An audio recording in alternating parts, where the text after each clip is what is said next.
El doctor Gustavo Sánchez Rojas. Él es profesor de teología en la Facultad de Teología Pontificia y Civil de Lima y un especialista en el tema.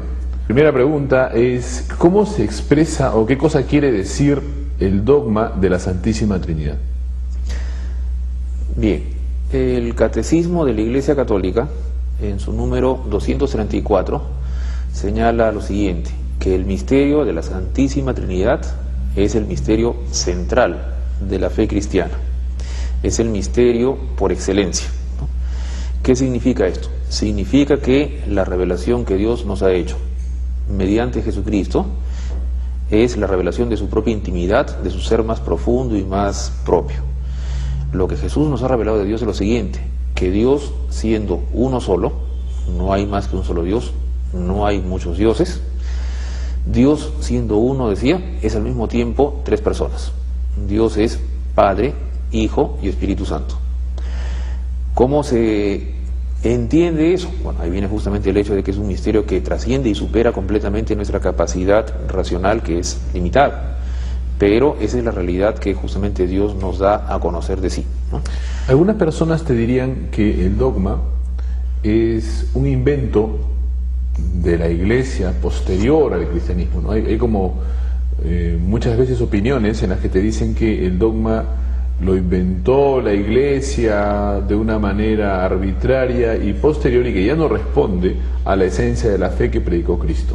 En la idea de lo así, ¿no? Cristo predicó el reino y lo que vino fue la Iglesia, digamos, y la Iglesia con sus dogmas. Bien, ante eso hay que decir lo siguiente, ¿no?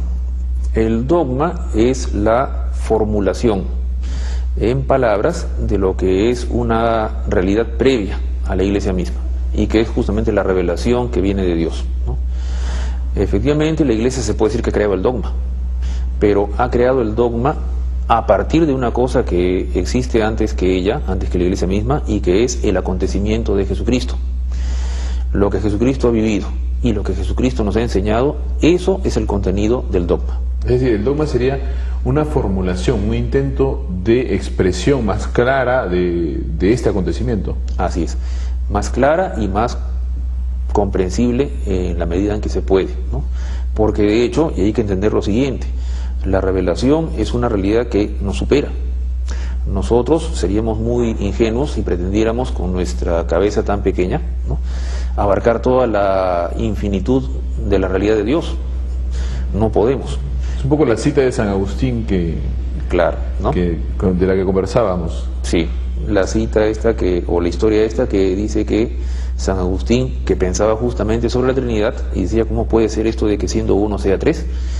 Encuentra al chiquito en la playa, ¿no?, que con una conchita iba llevando el agua del mar y quería meterla en el hoyo que había hecho en la arena. San Agustín le pregunta, ¿qué quieres hacer? Y el chiquito le dice, quiero meter todo el océano con mi conchita en este huequito. Y San Agustín le dice, bueno, estás loco. Y el chiquito le dice, ¿y tú también?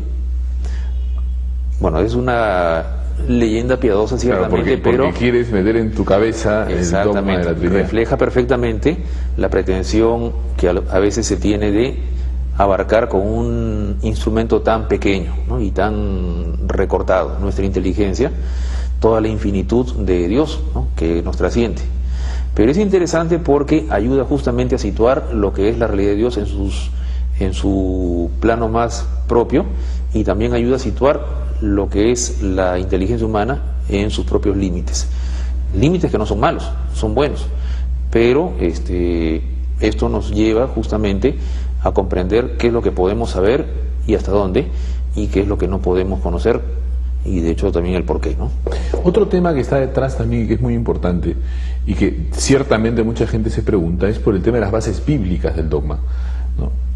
De nuevo te hago una consulta de discípulo en este tema, y es que yo tengo entendido que el dogma es una especie de síntesis de Sagrada Escritura. Lo digo porque muchas personas te dicen que el dogma es un invento grecorromano posterior a la revelación cristiana. Bien. ¿Cuáles son las bases bíblicas, por ejemplo, del dogma de la Trinidad? Bueno, el dogma, todo dogma, siempre se remite a la Biblia para expresar allí la realidad que enseña o que manifiesta, ¿no? no hay prácticamente dogma que no tenga fundamentación bíblica. Todos los dogmas, y el caso incluso de los últimos dogmas marianos que han sido proclamados, siempre se remite como necesario al fundamento bíblico. Pero no es una base literal. No, y ahí viene justamente el hecho de que el dogma supone también el reconocimiento de la capacidad del hombre creyente por pensar su fe y por encontrar en los datos que aparecen en la Escritura las referencias que le permiten formular esa expresión. En el caso de la Trinidad, ¿qué es lo que nos dice la Trinidad, o el dogma de la Trinidad específicamente? Nos dice que Dios es uno. Esa es la enseñanza de toda la Escritura desde el Antiguo Testamento. Deuteronomio 6:4. Escucha, Israel, el Señor tu Dios es uno solo. Hasta el Nuevo Testamento, que constantemente dice Jesús, ¿no? ¿Por qué me preguntas por el bueno? Uno solo es el bueno, o sea, Dios. No hay más que un solo Dios. Pero al mismo tiempo está en Jesús la afirmación de que Dios es Padre, ¿no? Y ciertamente es una cosa central. El mensaje de Jesús es la presentación de Dios como Padre. Y por otra parte está también el hecho de que Jesús se llama a sí mismo el Hijo, y se presenta como un Hijo que es al mismo tiempo Dios, ¿no? Esa es la afirmación o la proclamación, por ejemplo, de San Juan, cuando dice que el Verbo estaba con Dios y que el Verbo era Dios. O lo que proclama Tomás cuando dice Señor mío y Dios mío. Y la afirmación del Espíritu Santo, del Espíritu Santo como Dios. Otro paráclito. El Dios. Paráclito que va a ser enviado por Jesús desde el Padre, ¿cierto? Y que, decíamos, es también Dios, porque hace cosas que solamente Dios puede hacer. Aquí hay un elemento bien importante que estás tocando, y que es la analogía de la fe, ¿no? La vez pasada, conversando con un hermano pentecostal, cosa que me llamó muchísimo la atención, yo creo que a veces hay hermanos separados que son más católicos de lo que creen. Él tenía una cita que me parecía interesantísima. Él decía, un texto fuera de contexto es un pretexto, ¿no? Entonces, en esta línea yo te diría, por ejemplo, si alguien te afirma, ¿no? Cristo dice, yo y el Padre somos uno, quiere decir que en realidad hay un solo Dios, y Cristo es una modalidad o una forma de expresión del Padre. Bien, es interesante porque seguro que más adelante hablaremos de algunas formas de doctrinas que, no comprendiendo bien la realidad de Dios, se han expresado, ¿cierto?, de manera errónea, herejías trinitarias, ¿no? En el caso cuando Jesús dice, yo y el Padre somos uno, está haciendo referencia a ¿qué cosa? Está haciendo referencia a que en realidad Él, o sea Jesús, y el Padre son una sola divinidad, no son dos divinidades, ¿no? Y esa es una cita que los judíos entienden muy bien. Mira tú que los judíos que están discutiendo con Jesús agarran piedras para tirárselas. Justamente, y por eso mueren, por eso lo matan. Y Jesús le dice, ¿por qué queréis apedrearme? Y los judíos le dicen, no queremos apedrearte por ninguna obra buena, sino porque tú, siendo hombre, te haces a ti mismo Dios. Los judíos han entendido perfectamente, no eran ni tontos ni ingenuos. Han entendido que lo que Jesús estaba afirmando es que Él, siendo distinto del Padre, es Dios igual que el Padre. Y eso es lo que nosotros creemos, ¿no? Ahora, ciertamente, cuando dice el Padre y yo somos uno, está hablando de ese uno con mayúsculas que es Dios.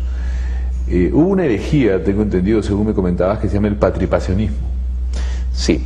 Es decir, no es el hijo el que muere, sino el padre disfrazado de hijo o algo por el estilo. Claro. Señalaremos lo siguiente y de repente podríamos explayarnos un poco más en la siguiente parte, ¿no? La primera dificultad que tiene la fe trinitaria es comprender cómo Dios, siendo uno, se refiere a la divinidad, es al mismo tiempo tres, lo que se refiere a las personas. ¿Por qué ha sido para la Iglesia esto una dificultad desde el principio? Por la razón siguiente: la Iglesia proviene del judaísmo. Los cristianos provenimos del judaísmo, Jesús fue judío, los apóstoles fueron judíos, la Virgen María fue judía. Y en ese sentido, la afirmación central del judaísmo es Dios es uno solo. Ellos obviamente desconocían y les era difícil aceptar el hecho de que hubiera pluralidad en Dios.